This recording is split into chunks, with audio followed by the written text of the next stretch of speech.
ओम नमः शिवाय। आप सबका स्वागत है और आप सब कुशल मंगल होंगे। आपका स्वागत है मेरे चैनल में।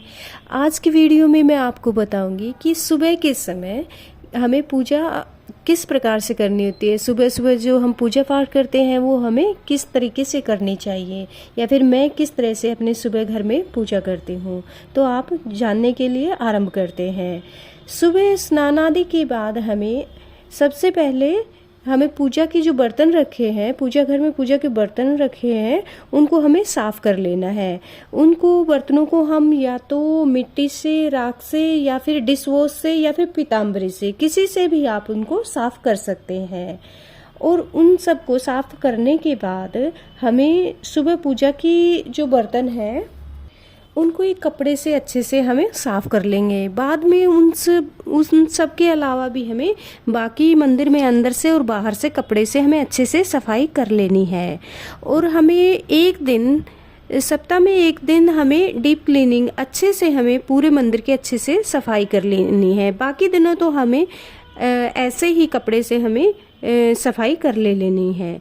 तो इसके बाद हमें पूजा के बर्तन हमने साफ़ कर लिए हैं, और साफ़ करने के बाद कपड़े से हमने बाकी की जो है फर्श नीचे का और बाकी चीज़ें भी हमने साफ़ कर ली हैं। तो इसके बाद अब हमें पूजा की तैयारी कर लेनी है। तो उसके लिए हमें, अगर हम लड्डू गोपाल की सेवा कर रहे हैं तो सबसे पहले हम लड्डू गोपाल को स्नान करवाएंगे। स्नान करवाने के लिए हमें जल देखना है कि अगर सर्दी का समय है तो हमें थोड़ा गर्म या गुनगुना पानी से हमें स्नान करवाना चाहिए, नहीं तो गर्मी के मौसम में हमें नॉर्मल जल से उनको स्नान करवाना है।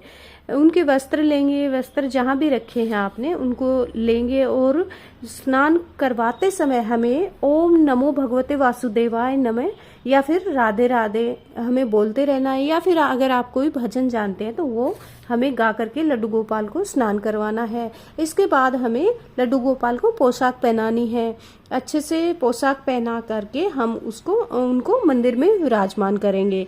वहाँ पर विराजमान कर दिया है हमने। इसके बाद हम सब मूर्तियाँ जो हैं वहाँ पर रखी हैं उनको हम स्नान तो नहीं करवाएंगे, लेकिन हमें जो हमने जल का लोटा भर के रखा है उसमें गंगा जल डाल करके हमें उन सबको छींटे दे देने हैं।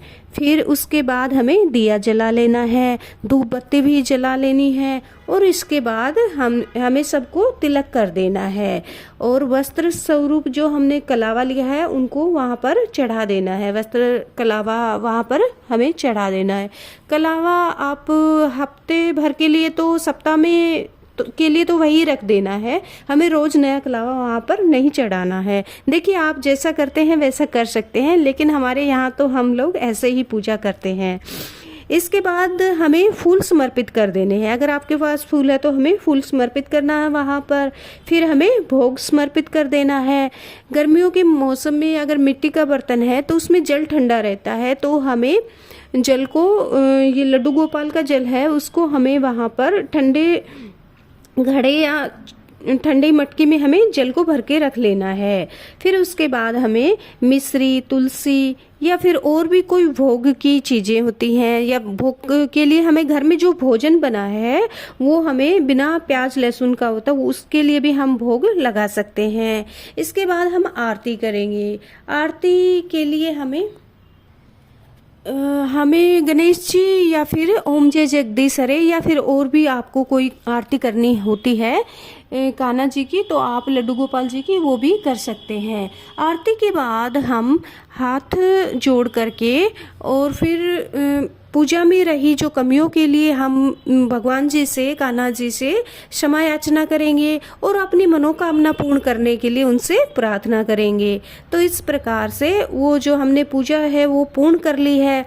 पूजा पूर्ण करने के बाद हमने जो जल का लोटा लिया हुआ है उसको हम या तो सूर्य देवता को अर्पित करेंगे या फिर तुलसी जी को हम सींच देंगे। अगर आपको दोनों को देना है जल तो आप दोनों को भी दे सकते हैं, एक लोटा भर के जल दे सकते हैं। इस प्रकार से मेरी बताई सरल विधि पूजा पूर्ण विधि है वो पूर्ण होती है। आशा करती हूँ आपको वीडियो अच्छी लगी होगी। वीडियो देखने के लिए आपका बहुत बहुत धन्यवाद। अगर आपको अच्छी लगी है मेरी वीडियो, सुबह की पूजा हमें किस प्रकार से करनी है, आप लोग अलग तरीके से करते हैं तो वो भी मेरे साथ साझा कीजिए। और आशा करती हूँ अगर आपको अच्छी लगी है तो लाइक सब्सक्राइब अवश्य करें। ओम नमः शिवाय।